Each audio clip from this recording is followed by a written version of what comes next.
Good evening, everybody, and welcome to episode 156 of the Ask the Coach show, where PingSkills helps you improve your table tennis. Now, instead of something about the number 156, I'm going to quote an interesting fact from page 156 of a random facts slide deck.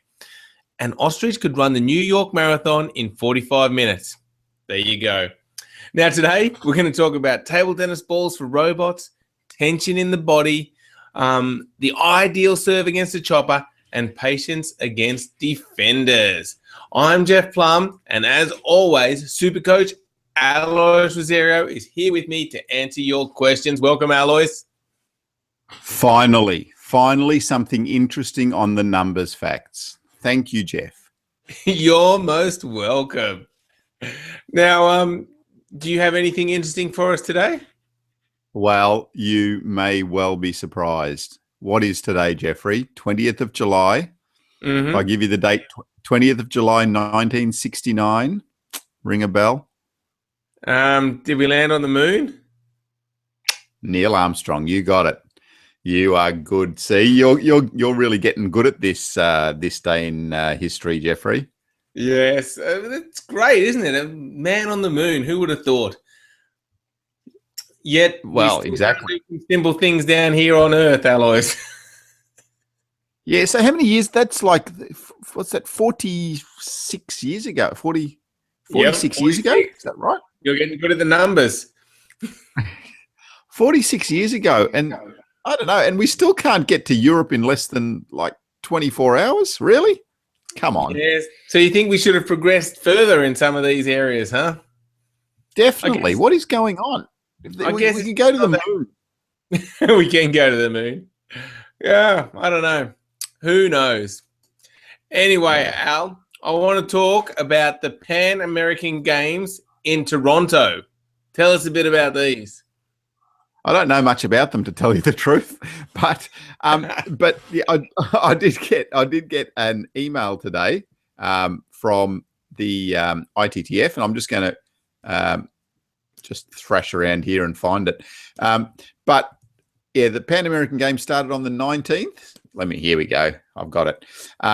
So 80 players representing 16 countries from North and Latin America, and playing the Pan American Games in Toronto. So yeah, pretty big event. And the Brazilian men's team will be looking to continue their recent domination of the event.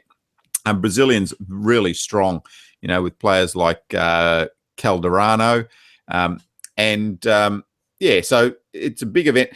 Start to follow it. We'll put a link on there for you with some media information and where you can find information on the Pan American Games.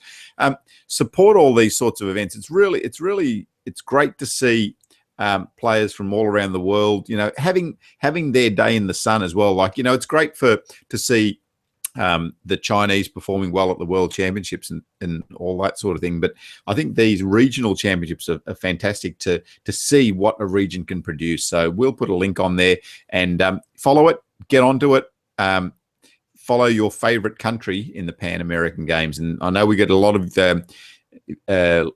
listeners and viewers from the USA, so get onto it.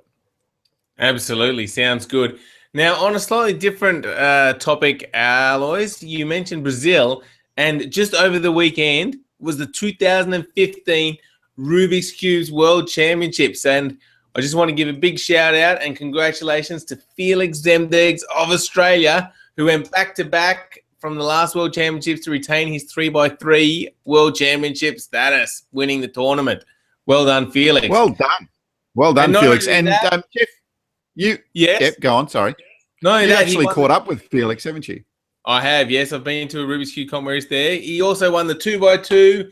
He won the 4x4, the 5x5, runner-up in the 6x6 and the 7x7, and won the one-handed as well. So well done to Felix.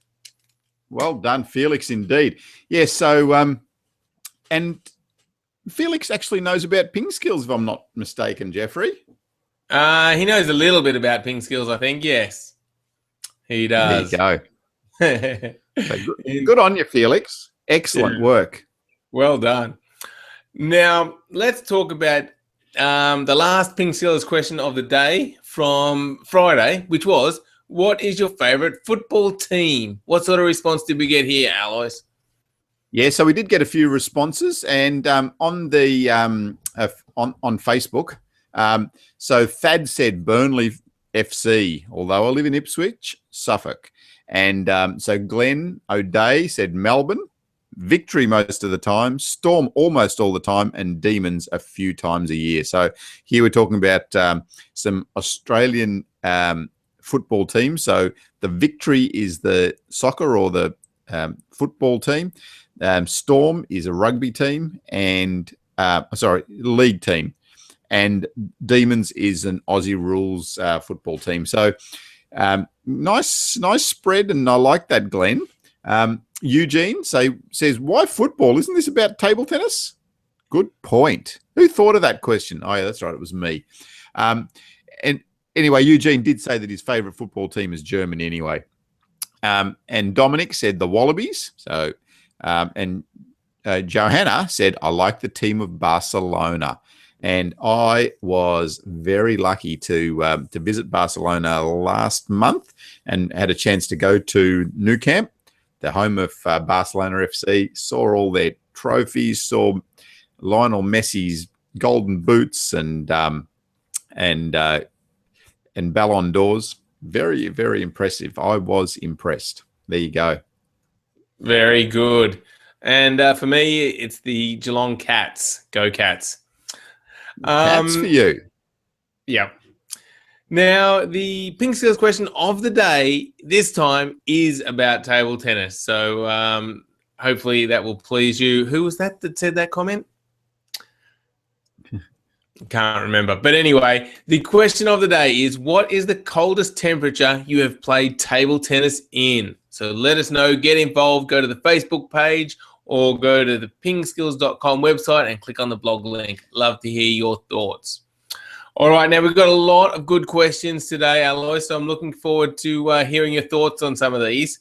First up, a question from Jeff, who says, I would like to start using my table tennis robot, but the manual says I should put balls into lukewarm water to minimize the chance of it clogging up the robot.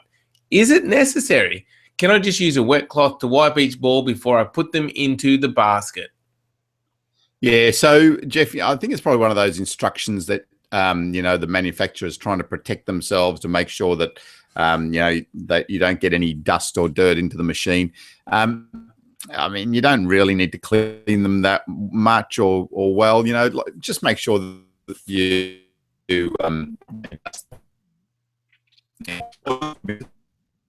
Oh, you're just cutting out again. Yeah, we've lost you, Alois. You're gone. But I think what you're saying is that it's just okay as long as you don't have too much dust on them. So just get the dust off them, and then they will be fine. All righty. Now, while Alois is gone, I will push on with the next question, which is from Romeo. And Romeo says, I've seen you guys talk about not tensing your arm during a stroke, but what about the body? Should we relax our feet too, or should they be tense?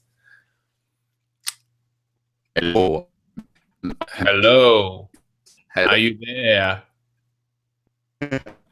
Oh, can you hear me? I can just hear you, but I can't see your picture. You've gone. And I've turned. No, can't even hear you there. But no, you can't hear you at all. So, Romeo, the basic answer to this is you're better off being relaxed. If you tense your arm or your whole body, your muscles are working against you.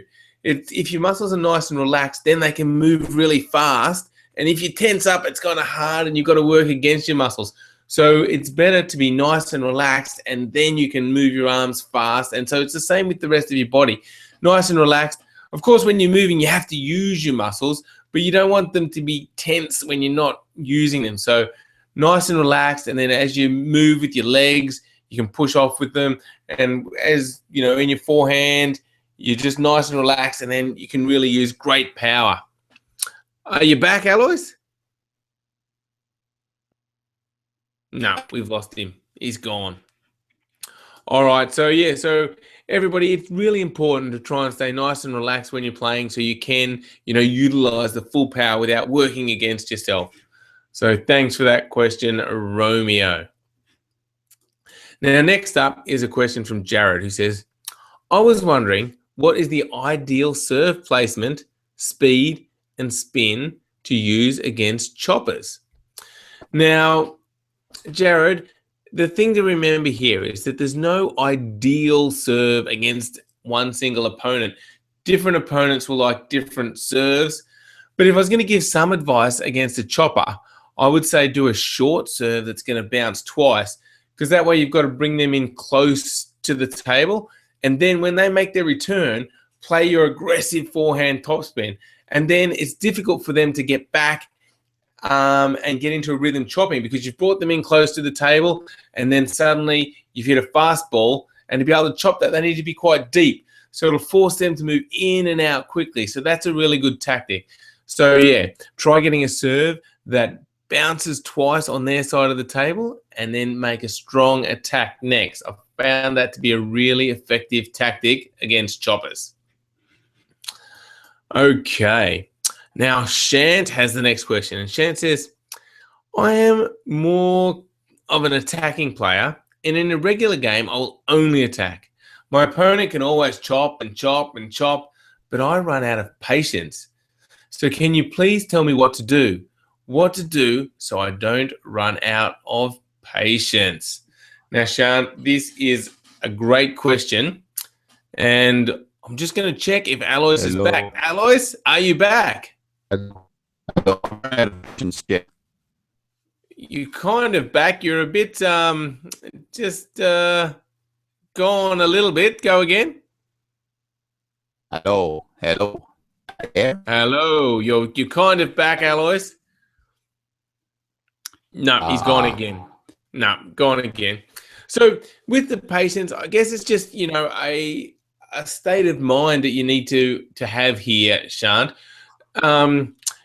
You just need to not run out of patience. I mean, try and think about making, and some ways you can do things differently are to maybe attack a few balls and then play a short ball to bring them in closer. So again, similar to the tactics against a chopper.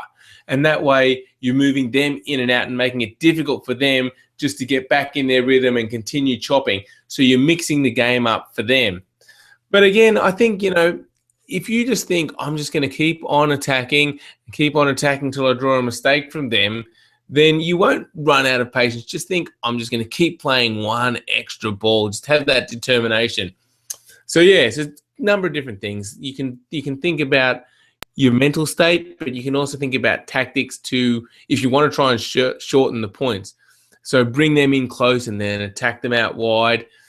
Try playing to different spots, go into their middle, just disrupt their rhythm to make it harder for them so they can't just sit back and play that chopping game. Hopefully some of those thoughts help you out, Shant. Okay, now Johan has asked a question. He says, since Alois is gone and my PingSkills clubmate needs advice, let's do a one-time Ask the Webmaster segment. What information and general stuff should a club website contain? Oh, great question, Johan.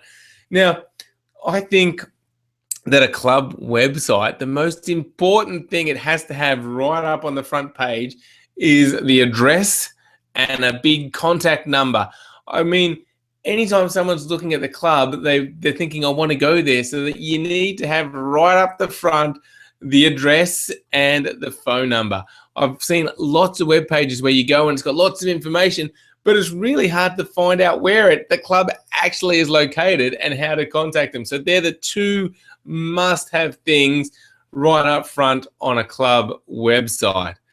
Other stuff I like to see on websites is, what events are on. So, during the week, what happens? Is there any coaching I can go to? Is there, a social day where I can just turn up and play? So just a schedule of general things happening at the club. That's great to see. And then also, featuring, performances from your players is also good, because that promotes your club and promotes the players, and everyone likes to see that. So they're just a few of the things that I like to see on a club website. Great question, Johan. Alrighty, well, this has been an interesting show. We lost Alois, so I've had to answer some of the questions. I hope you've enjoyed it anyway. We will try and get Alois back and his words of wisdom for tomorrow night's show. But in the meantime, enjoy your table tennis. Oh, it sounds like he's back. Hello, Alois. So, hello, I'm back. What a great show that was, Jeff. It was a great show, wasn't it? Excellent. Just words of wisdom from you. Nah, can't hear you again. Go on again. Anyway, thanks everybody for watching the show. A bit of a different show this time. Hopefully you got something out of it anyway. And hopefully we'll be back tomorrow night with Alois's words of wisdom. Thanks for watching, and we will catch you tomorrow. See you, everyone. Bye.